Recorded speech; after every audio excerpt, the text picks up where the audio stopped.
And that's it. Thanks for joining me, everyone, here. I'm your host, Ben Sullins, and this is Teslanomics Live, the show where we break down the biggest Tesla news from the week that has passed. And today, our top story, we'll just jump right into it, has to do with Consumer Reports versus Tesla. Now, I'm going to take you through a little bit of the backstory here about this, and then I'll kind of update you as to what's going on right now. So, going all the way back to 2013, essentially, they reviewed, I think it was actually in 2013, they reviewed a Tesla Model S and gave it a 99 out of 100. That was the top score that they had ever given any car ever. And if you're unfamiliar, Consumer Reports is a website, a media company, I guess you could say, that is all about helping consumers by providing honest reviews, and they're very statistical in how they process things, and they do actually a great job. But going back to 2013 here, it looks like in June, they gave them the highest score ever. And this was kind of big news because Tesla at the time was a very new automaker and the Model S wasn't really a thing. And so all of a sudden they have the best car ever. And it's an electric car. It just happens to be electric, and that's kind of their model. Well, fast forward a little bit, and the Tesla Model S P85D actually breaks the scale. They get 103 out of 100, which is kind of confusing, right? Well, what it turns out is that they hadn't really expected any cars to reach this level, and so what happened is they exceeded the 100 scale, and so they had to recalibrate that.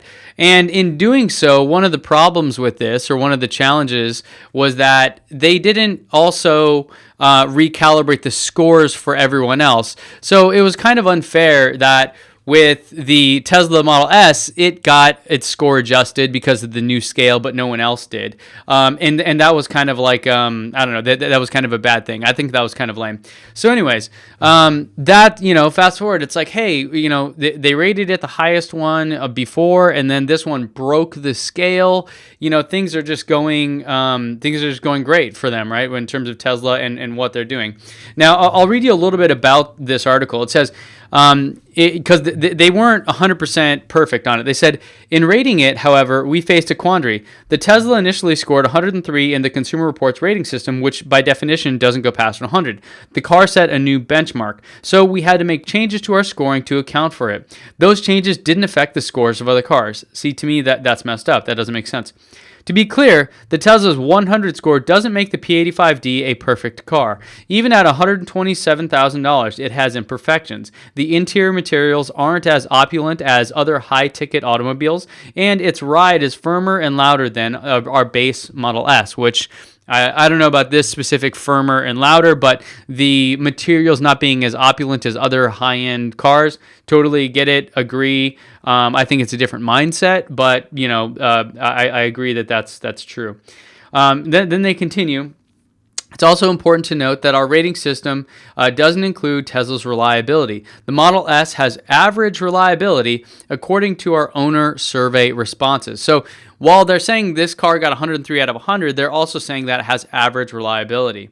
And they finish by saying, that said, the Tesla Model S P85D is an automotive milepost. It's a remarkable car that paves a new, unorthodox course, and it's a powerful statement of American startup ingenuity. So fantastic, right? I mean, this is great. Then later in October 2015, they published another article titled "Tesla Reliability Doesn't Match Its High Performance." And this article here kind of, is when things started to turn sour.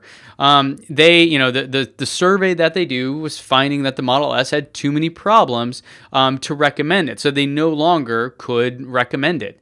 Later they dinged them again for not having emergency braking built in. They later added the automatic emergency braking, but Consumer Reports said it was only a partial fix.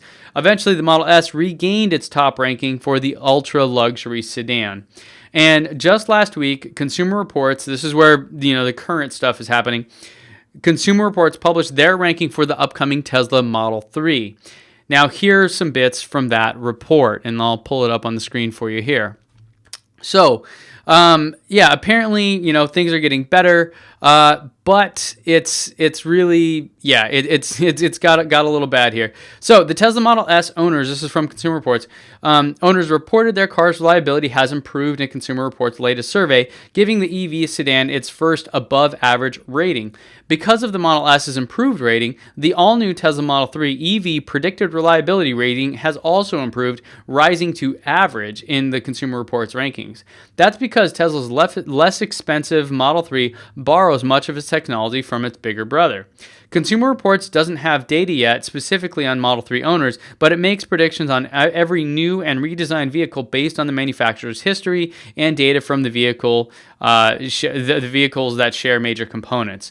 So the report continues, electric vehicles are inherently less complicated than gasoline or hybrid-powered alternatives, and the Model 3 should be the least complicated Tesla yet, said Jake Fisher, director of auto testing at Consumer Reports. After digging into the data reported by more than 1,500 Tesla Model S owners, we expect the Model 3 should have an average reliability. However, since the Model 3 is a new model, we don't expect the above-average reliability that we are seeing on the Model S. Okay, so that's, gauntlet thrown. Tesla doesn't respond to these things very well traditionally. They are very defensive typically when things happen. And I agree with them to an extent here. So Teslarati later reported about Tesla responding to this. And they said that the Tesla spokesperson commented on the Consumer Reports' premature ranking of the Model 3, saying that the organization's reporting is consistently inaccurate and misleading. Here's the statement from Tesla on this.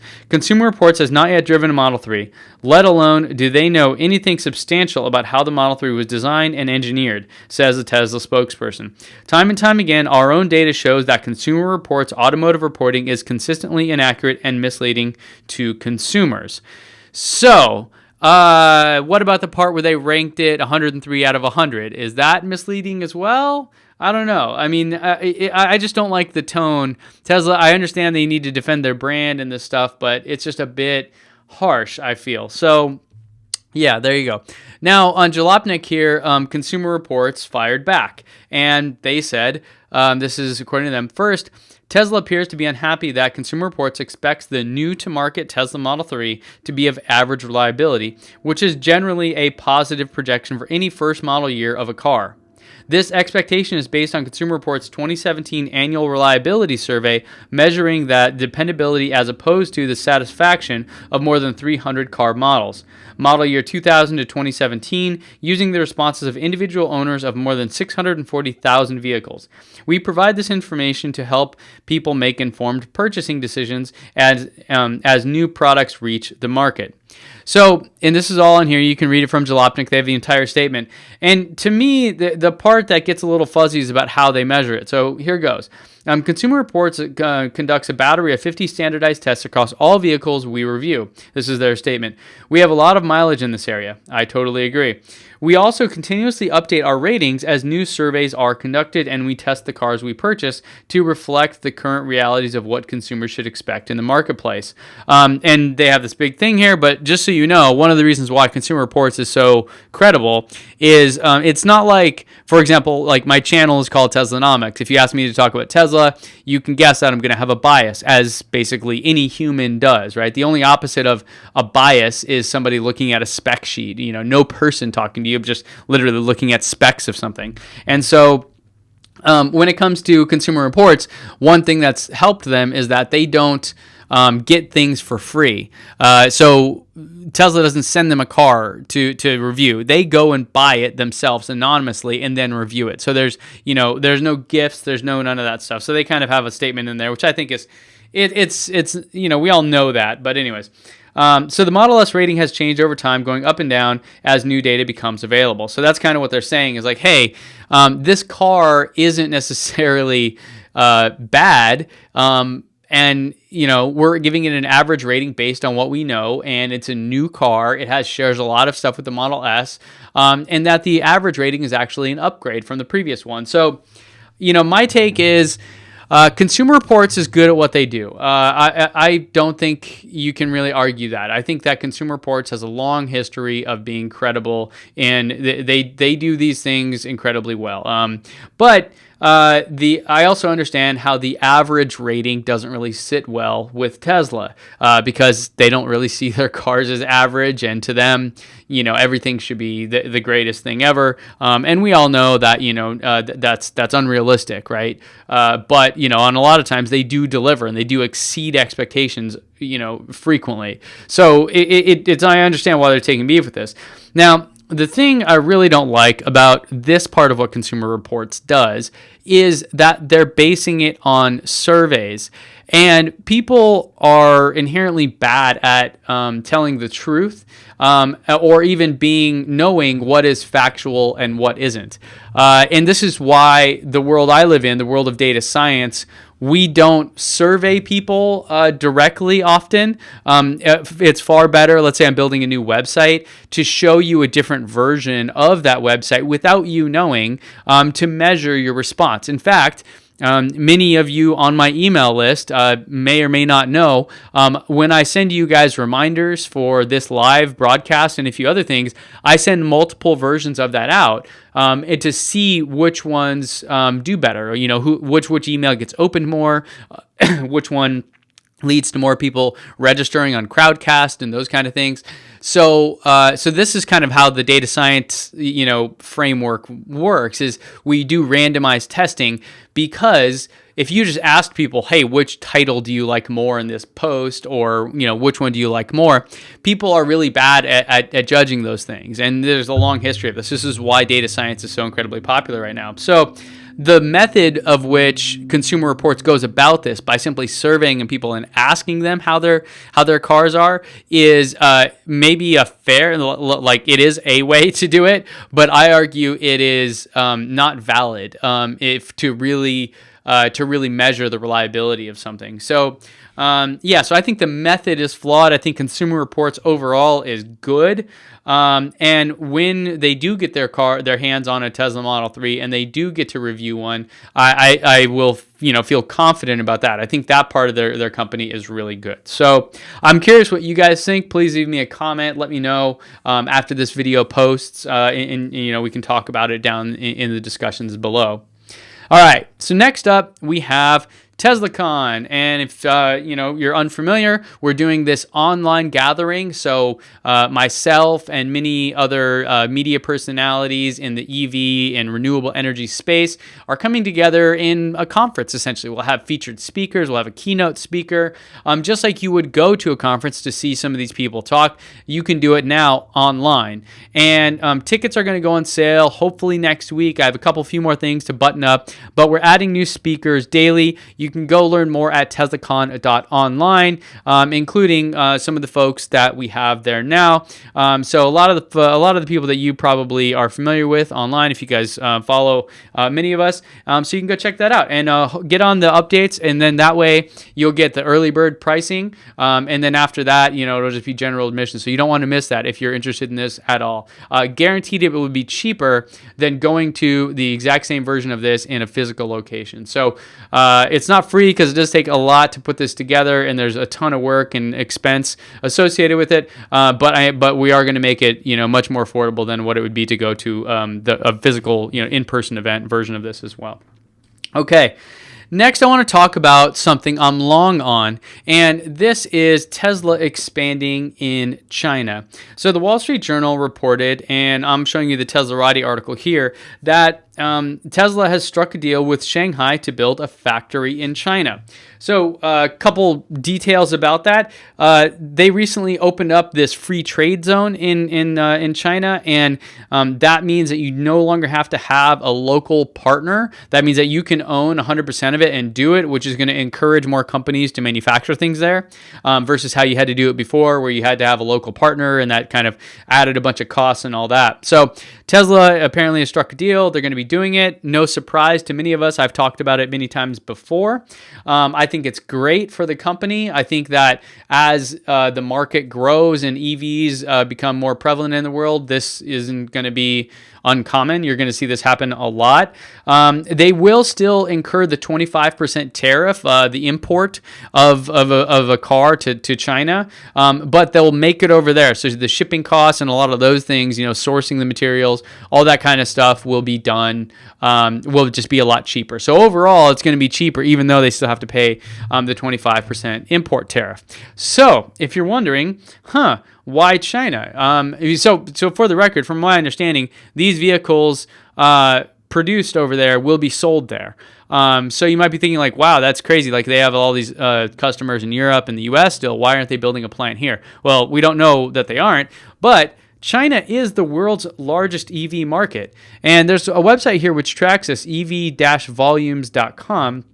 And some of the things going on in China, if you're unfamiliar, is that the government is mandating an 8% of what they call new energy vehicles, which are plug-in hybrids and battery electric vehicles, in 2018. That's meaning that if you're if you're an automaker that's selling cars there, you have to have 8% of them be new energy vehicles, as they call them, and then 12% by 2020. So this is a pretty aggressive growth. And then they're also considering an outright ban on fossil fuel cars. Now, EV Volume is predicting that in 2017, China will have 530,000 EVs sold. Now, that is including plug-in hybrids like a Prius Prime or Chevy Volt, but also includes the battery electric vehicles like Teslas and other things. So that amount, 530,000 EVs, is more than all of the US and Europe combined. So China is a major player here. It is the market leader by like almost a factor of 2 compared to everybody else. So with that, it makes total sense that that Tesla wants to make a plant out in China so they can save a bunch of money and also fulfill the demands of that market. With the Model 3, totally makes sense. So I'm long on this. I think it's great. I think that as this grows, Tesla is just going to become even more solid and become a real player in the global market, the global auto market, which right now, they've captured everyone's attention, but they're not necessarily producing the amount of cars to be considered, a real player in the space like that. So yeah, there's that. Next, with that, I guess I should say, we now have a first look at their largest supercharger station, also in Shanghai, coincidentally. It has 50 chargers. I'll leave the link in the description down below, and you guys can actually go check that out. Excuse me. Live broadcast. Thank you very much. So anyways, they're going to be doing a lot more stuff with superchargers in China, and that's just continuing to grow. I'm long on it. I think it's great. I love that China is leading the way here in not just EVs, but renewables. And it makes sense that Tesla needs to be a big player in there. I wish I could say the US was leading, but our political climate right now isn't really in favor of renewables and EVs. So that kind of sucks. So I'm glad somebody's stepping up and kind of filling that void. Now, let's talk about the referral program just briefly. I don't even know how. Okay, this is just nuts. So the discount expires in 8 days. That's next Wednesday, I believe, or next Tuesday. That's October 31st, Halloween. And that's the $1,000 discount. Now, you'll still get free supercharging, we believe, unless they change it again. But I also, with our code here, we are also nearing 100% discount on a next-gen Roadster. So, wow. Thank you for sharing this code, for using it. I'm glad you guys are enjoying it. I love all the emails I get from people saying, hey, I just got my Model S today. Here's a picture, me and my family, whatever. Always send that stuff in. I love seeing that, and I respond almost right away because it's just so exciting to see that we, as a community, are actually making this change. So if you're unfamiliar at all, new here, you can get the code at teslanomics.co/TD. Off of a S or X, you get $1,000 off immediately, unlike the tax credit, which doesn't take money off immediately. So in case you guys aren't aware of that. And it gives you free supercharging for the life of the vehicle. You'll then get your own referral code, which in theory will allow you to get free supercharging for life, on any new cars you buy. Now, there's also a 5-year solar warranty. So if you're going with Tesla solar panels, you can use our code to get a 5-year extended warranty. So that's great. That certainly helps. And if you have any questions about that, go to teslanomics.co/TD. You'll get on my email list. We'll be connected. did, and then you can send me any questions you have, and I'm happy to answer them. I did not go with Tesla solar panels, and I can explain why, when we get to that point if you're in that market. So there you go about the referral program. Yeah, we'll talk about it more if and when I end up getting a next-gen Roadster for free. I don't even know what to think about that, but yeah, I'm kind of overwhelmed right now. All right, on with the show. We had there's some updates here recently. One is that Tesla releases this update about automatic emergency braking at full speed. The statement from them is the maximum speed at which this automatic emergency braking is available has increased from 50 miles per hour to 90 miles per hour. So that means previously, if you were above a certain mile per hour, it wouldn't do it. And then it says for ample clearance, this is another part of the update. For ample clearance when driving through narrow streets, if you've folded your vehicle's mirrors, they will stay folded while you're driving at low speeds up to 30 miles per hour. I don't know how I feel about that, but hey, okay, cool. Maybe that's the thing that people want. Now, in addition, Tesla is unlocking some extra power for the older Model S's. It mostly affects the 75D, S, and X. It takes almost a second off the 0 to 60 time.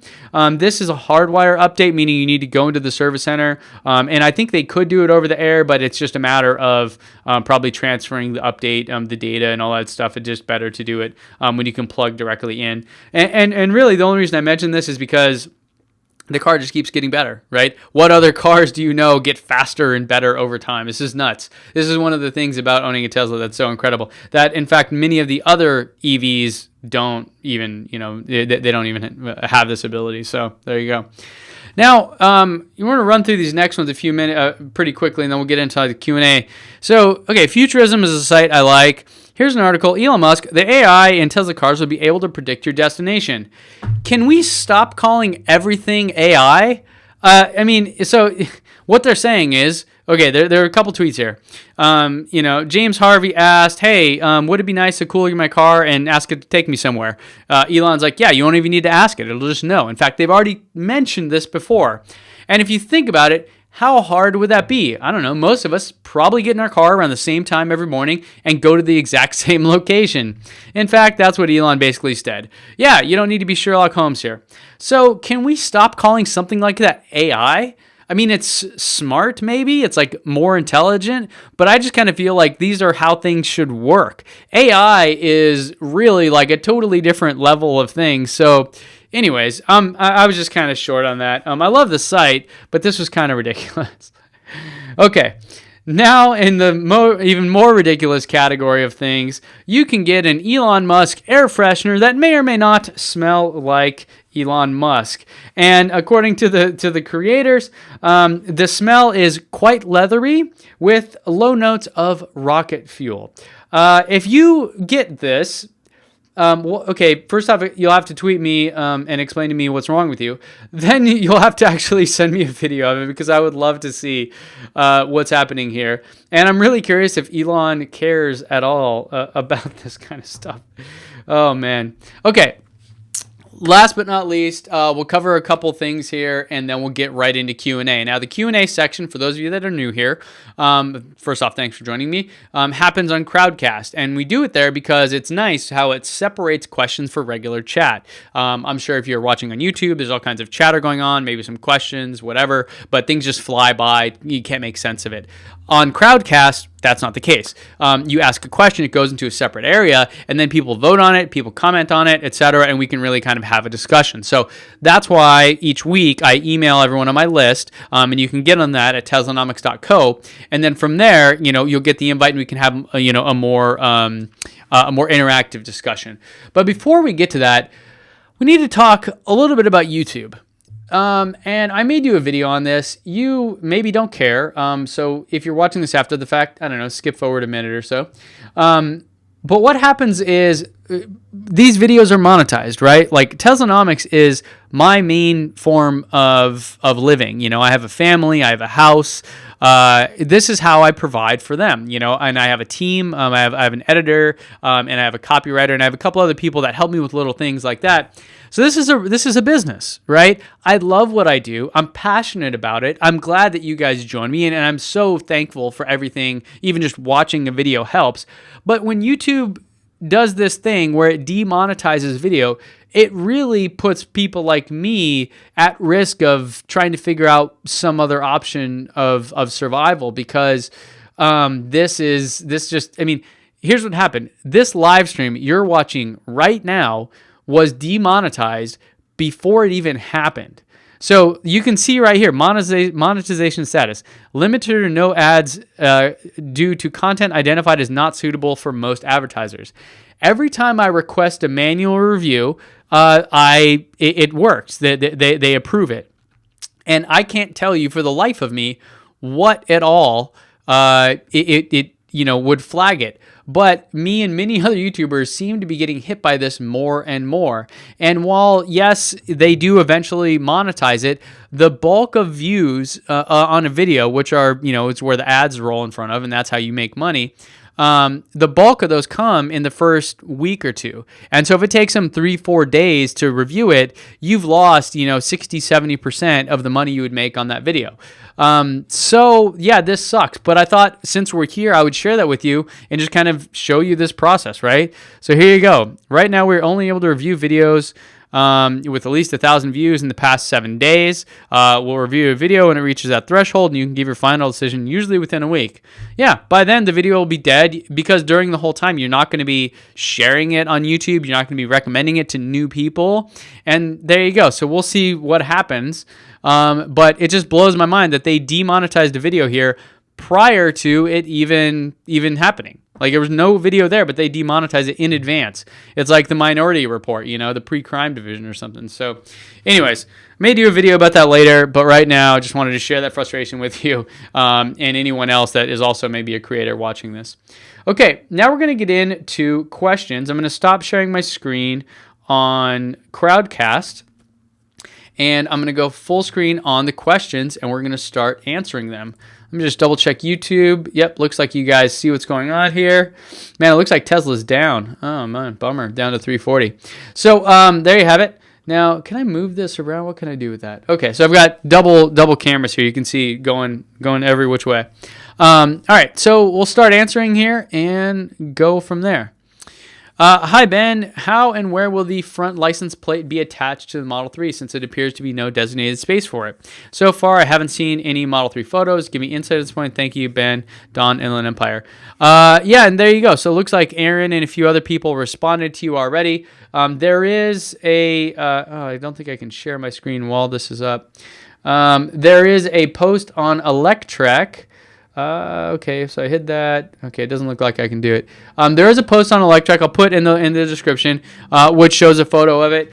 Typically, what I've seen with the Model S, for example, which by its nature doesn't have a space for this either, there's something that adds onto it that you have to screw into your bumper, which totally sucks and is totally lame. So. But then again, like my Model S, I just didn't do it, and we'll see. I mean, I could get a ticket for it, but I mean, I haven't yet, and we'll see, I guess, what happens. I'll have to pay the ticket at that time. But for me, it's something where it's hard to do that to a car. I don't know. Yeah, something so beautiful, it's hard to ruin it like that. Thanks for the question. Okay, Shandu asks, with regards to charging setup at home, is it worth it to get a high power wall charger, or would UMC, the mobile charger, be adequate, giving the max amp charge capacity for the Model 3? Okay, I actually have a video coming out on this Wednesday going into this in detail, so stay tuned for that. Make sure to get on the emails, follow the updates, whatever. Here's the deal. If you're an Uber driver and you need to come home and charge and be back on the road as soon as possible, I mean, I guess honestly you'd probably want to do a supercharger at that point. Yeah, I don't think it's necessary at all. I don't have one. I have just the mobile charger. I did install a NEMA 1450 outlet, which gives me about, I think, 25 miles of charge per hour, which is great. So that's totally sufficient for most people. Most people, I assume, are going to go to work, come home. Maybe you drove 50 miles in that commute. fine. First off, your car gets 200, plus, even on the low end, and 50 miles of charge with a mobile charger will take about 2 hours. But again, who cares? Because you'll be sleeping, right? It'll just be while you're at home and your car's just sitting there. So it doesn't matter. The high power wall charger I think looks cooler, and that's about the only reason I would get it. And I may end up getting one. Who knows? But right now, my garage is kind of a mess, and so I don't care about it. But I do have the mobile charger and it works fine. So I don't think it's necessary at all. If you want it, if you have a nice garage, you want it to look nice, hey, knock your heart out. So there you go. Thanks for the question. Nick is asking, do you think there's a limit or danger zone for mileage when it comes to buying a used Tesla? For example, if there's a used 2014 Model S for sale for $40,000 but with 75,000 miles, do you think it would be a bad investment? Is there a safety zone to stay in for mileage on a Tesla? Okay.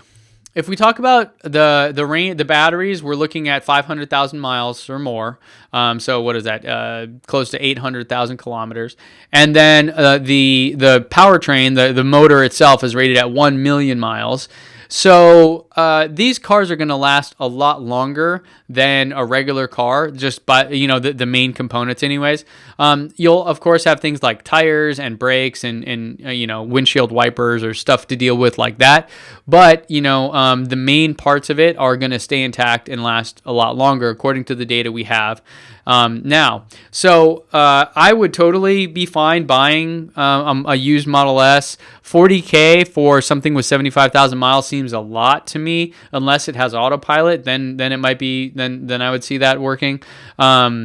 Yeah, so I think you'll be fine. And now, if I were buying it, I would want to do it through Tesla, though, because when they certify them, they give you another 4-year warranty, I believe, or, that's when I bought mine, that's what happened. So I would want to make sure I got that extended warranty on everything, and so I would buy it through them.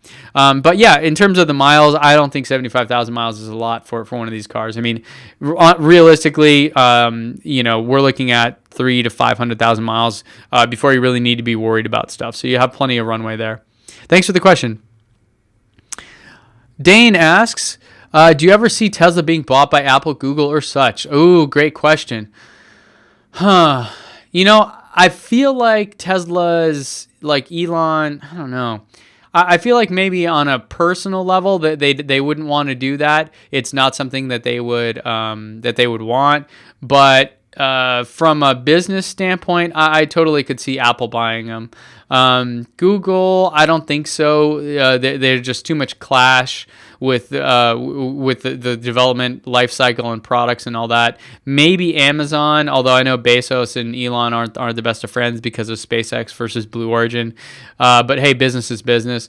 I doubt it'll happen, but it certainly could. And so, yeah, I mean, unlikely, but maybe. And if so, I'm guessing Apple would be the one. I mean, I think there were some reports of this a while ago, but they haven't gone anywhere. So, yeah, there you go. Darren asks, with the Tesla tax incentive ending at the end of 2018, don't think that's going to happen. How do you think sales will be affected by assuming all the car manufacturers will have a full $7,500 incentive, giving them a big advantage when it comes to cost? Okay, it won't end at the end of 2017 because Tesla likely isn't going to hit that 200,000 mark until maybe Q2 now of next year, which would mean that all the cars in Q2 and Q3 get the full incentive. Then you get 50% of it for the next 2 quarters, and then you'd get 25% for the next 2 quarters. So you're looking at the end of 2019. And by then, Tesla will have sold, hopefully delivered hundreds of thousands of these. So I don't think it's a big deal.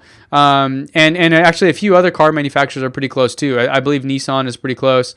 And I think, is it Toyota? I forget who else, but yeah, there's a couple other that are pretty close too. I don't think it's a big deal. I think that it's a big incentive right now, and then states are probably going to pick it up, and by then, hopefully we'll be in the throes of looking at a new political administration here in the United States, and with that, possibly extending it. So. No, I don't think it'll play a big factor, but certainly don't wait, because yeah, it will go away eventually. Adam asks, Ben, I've been in touch with Turo, which is like Airbnb of cars. Yep, I'm familiar. They're offering a Model 3 incentive program to early owners who list on their platform. What are your thoughts on doing this a few days a week, a month to pay for your loan payment? Supplementary insurance is included. Yeah, I've thought of doing it myself, actually. I mean, I'm just a geek and I'm a YouTuber, so I just wanted to do it to make a video of it. But no, I think it's possible. If you can list it and get a real high premium for it, I think that would totally be worth it. And frankly, it's not that expensive of a car. So, yeah, with the added insurance and other things, I don't think it's a bad idea. I mean, I'm sure Tesla would hate it, but that's just how they are. So yeah, I mean, and I may do it. Just to see how it goes. And that's interesting that Turo is doing that, because I recall trying to put my Tesla on there before and they wouldn't let me because they said it was worth too much money or something. So yeah, maybe they're opening up to some other ideas. So yeah, thanks for the question, Adam. Darko asks, hello, Ben. I want to ask, we received some information about Tesla's solar roofs. Is it true that soon they will start to sell in Macedonia, Europe? I'm not sure about that, actually. I haven't seen that. Maybe you have something that I don't. And the thing about the solar roofs is that recently they said that they're actually starting to make them and that some people are getting them installed. In Europe, Macedonia, I'm not sure. It'll probably still be a ways away, to be honest. And as far as I know, their earliest deliveries here aren't at least for another year. So I wouldn't count on it anytime soon. But maybe 5 years down the road, it'll be a normal thing. But until then, yeah, honestly, I think it's still a ways away. Thanks for the question. Aaron asks, what is the cost of TeslaCon? Well, I haven't figured that out yet. I'm trying to get things like sponsors to help offset some of it and figure that out. I'm actually meeting with my marketing person tomorrow to figure out how we want to advertise and do those kind of things. So yeah, just stay tuned to get on the email list, and we'll send that to you probably next week is when I'm trying to get that out there. And guaranteed by being on the email list, you'll get a discount. So that's a big benefit of signing up early, and there's no cost to sign up or anything, but you will get you will get a pretty substantial discount just for being on the email list, which we will not publicize, by the way. We're not gonna, I want to make it special. People just, you get on an email list or something and people just blast you with the same stuff they blast everywhere else. I think it's kind of lame. I want to do something special, so by being on it, you'll get the discount, and it'll only last for like 2 days. Because I want it to be special for those people that were that interested and really are, that passionate about it. So yeah, stay tuned. Thanks for the question. Valerie asks, is there another way to see estimated completion times for a specific planned supercharger? The Find Us Tesla page just says end of 2017 or end of 2018 for all planned chargers. Where can we go to see which ones are actually being built? Valerie, I don't know. That's actually the only place I would go there to look. However, the video I'm doing this Wednesday will explain to you other options for charging in public, if that's kind of where you're going with that. So I hope that wherever you are, that they finish it up soon and you have that access to that. I think a supercharger network is amazing, even though I and most owners rarely use them. So thanks for the question, and thanks for joining us. Nick asks, do you think it's still wise to put a deposit down for a Model 3? Given that anyone who signs up now won't take delivery for quite a few months, do you think they're better off waiting for updates to the Model 3 like all-wheel drive? So, no, put it down as soon as you possibly can, and the all-wheel drive option will be a choice. So, like, for example, right now, if I wanted to, I could just wait until all-wheel drive was available, even though I'm, living in California, a current Tesla owner, and placed on the day of the unveiling. So I should be getting it pretty early, or the first option will be early. I can defer that to get this later, according to what the website says today. So I would definitely place it now, and then when it comes time, whatever options you can kind of defer if you're not ready. So yeah, thanks, Nick. Bob asks, Wi-Fi and over-the-air updates, how does this work? Will I authenticate my car with my current ISP? Will I use my iPhone carrier? Does Tesla charge a monthly annual fee? What's Tesla use this service to download my driving experiences? Okay, lots of questions here. So Tesla, and I don't know exactly the details of the Model 3. I don't think they've announced them officially. But the Model S, I can tell you my experience. It has a built-in 3G internet connection. The newer ones have the 4G LTE connection. And as I'm driving around, I can stream music through a really poor service called Slacker here in the US. In Europe, I believe you have Spotify, which I am so insanely jealous of. When I get home, I logged in my car to my Wi-Fi. So I connected it to my home Wi-Fi, so that way it can do over-the-air updates and just use it when I'm here, because it's a stronger connection. So you basically just set it up when you get the car, and then it just works. I have heard that they may, in something like 4 years, want to charge for the service or something. I wouldn't be surprised, but I believe you get 4 years free. So there's that. Thanks for the question, Bob. Dane asked, do you expect the price drop of the Model S when the Model 3 comes out? I do not. Do you expect a price drop in used Model S when Model 3 comes out? No, I don't think so. It could be, but honestly, unless you're looking at the ones without autopilot, I don't think people are going to be unloading them. I think people are going to be getting them in addition to, which is what I'm doing. So yeah, maybe I have a little confirmation bias there, but no, I don't expect that. Russell asks, I'm in Ireland, ordered my Model 3 April 11th, 2016. When do you think I will get delivery? I have no idea. I would go to the Tesla website. You can go to tesla.com/Model 3, and there's a button there that helps you figure that out. Thanks for the question. Varun asks, hi, Ben. 350 Tata Tiger EVs and 150 EVs, 17,000 USB delivered in Indian government by 30th of November 2017. Cool. Each car costs approximately 17,000 US or 11.2 rupees. This is just phase one of 1,000 cars over Indian government. Could you please cover this news? Yeah, I'll take a look. I'm excited for EVs in India. I think that there's so many cars there and so many people that just pollution has to be out of control, and so EVs will certainly help with that. Yeah, I'll take a look. Thanks for the link.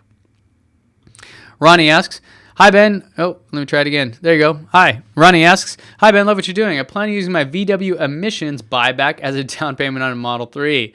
With the recent bottleneck issues, I'm worried that I will lose my full buyback. Yeah, totally. Should I wait for the 3 January to March 2018, or should I try to really push for the budget for Model S 75 kilowatt hour? Well, I would take a look at used Model S's if budget is concerned. I don't know, what part of the world you're in, but you can go online and find those. They're pretty prevalent. So I would go look for a used one. I think they're just as good. Maybe you don't get autopilot, but you get everything else. And then if you do want a new one, a 75. I think, like when I look at it, a souped up Model 3 and a lower end Model S are going to be in the same price range. So the only real difference then is about, do you want the smaller car that has a few more bells and whistles, or do you want the bigger car, which is a bit more functional, right? It has like more storage, like double the amount of storage.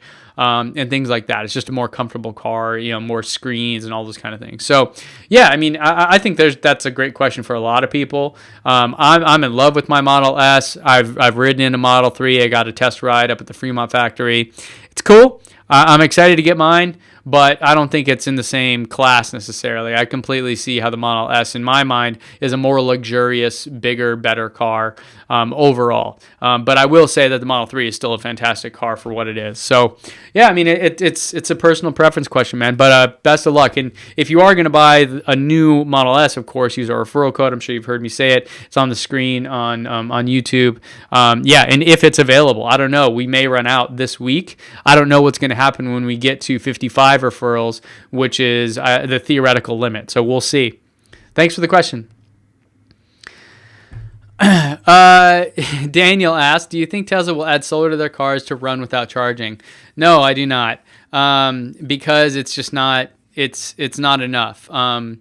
People have talked about this to death. There are a few people that are doing it. A few weeks ago, I covered one that was an RV that is covered every single inch in solar, and it still is not even enough to really do much. I would love for this to be a reality, but unfortunately, solar technology is just not there yet. Maybe in the future. Yeah, but I love the idea. I'm so in love with this idea. Thanks for the question. Daniel asked, would interchangeable batteries be faster than charging and gassing up? Yeah, totally. And they just filed a new patent to do that. And so I would fully expect that that this could be the future, possibly for the semi. We'll see. But they haven't done it yet. And so there's a big question about that. I think that part of the problem is related to your warranty on your battery. I mean, if they started doing this, you essentially, if there were ever a problem with any battery you had, you wouldn't be at fault because you don't know what the heck's going on, right? You get it changed out all the time. I mean, yeah, who knows what would happen? So there you go. Thanks for the question. We have a couple more. Aaron, how soon until charging in sub 5 minutes for 80%? Yeah, that's the Supercharger V3, right? They've sort of announced that. There was a company in Germany at the German Auto Show this year that also had something. They had some new way of charging that could basically charge an existing Tesla battery or that style of battery in 5 minutes. So yeah, I think it'll be, maybe in the next couple years, it'll become a viable option. The thing about all these is you see them online, you see this like solid state battery or salt mines or just, all these crazy things. And it's like, yes, this is great, all of this. But for that to be a commercially viable product and put into something like a Tesla, it's going to take a couple years of testing and then, supply chains. Like this stuff just doesn't happen overnight because you saw a blog post about something in a lab, right? And that's kind of the problem, that people have these insane expectations just because of how information travels insanely fast. But the reality of something like this won't be there. So yeah, I'm sure Tesla and many others are working on this, and I hope to see some really awesome battery tech coming up. But I think it'll be a couple years out still. But again, 90+% of the time, it doesn't even matter, right? You just charge at home, whatever. Like I don't even notice charging time. In fact, because, I'm not using superchargers or anything, I'm using what's at home. Now, if you have to charge publicly, it's a different animal. And that's what this Wednesday's video is all about. Thanks for the question. All right, last one here. Jeremiah asks, any thoughts on the stock price drop today? Let me go see. Where is it at? I don't know. Yeah, 6 points. It's a roller coaster. It's a roller coaster ride. Hang on. It's not nearly like someone was commenting on Twitter. I thought it was funny. They said, "Oh man, it's like a drug." I keep doing it. And let me see. Let me pull up Coinbase. I said, yeah, don't. Tesla's fine. Just stay away from the hard stuff. Which is Bitcoin and that stuff, where things will within a week will shift by $1,000. So yeah, I think it's just part of the thing. The markets are the markets. Yeah, who knows? Maybe Elon had a photo that didn't look pleasing or something to some analyst. But yeah, we'll see. When the financial statements come out November 1st and things like that, that's when you'll see any kind of real shift. Right now, it's just noise, honestly, in my opinion. Thanks for the question. Okay, guys, thank you so much for joining me here on Teslanomics.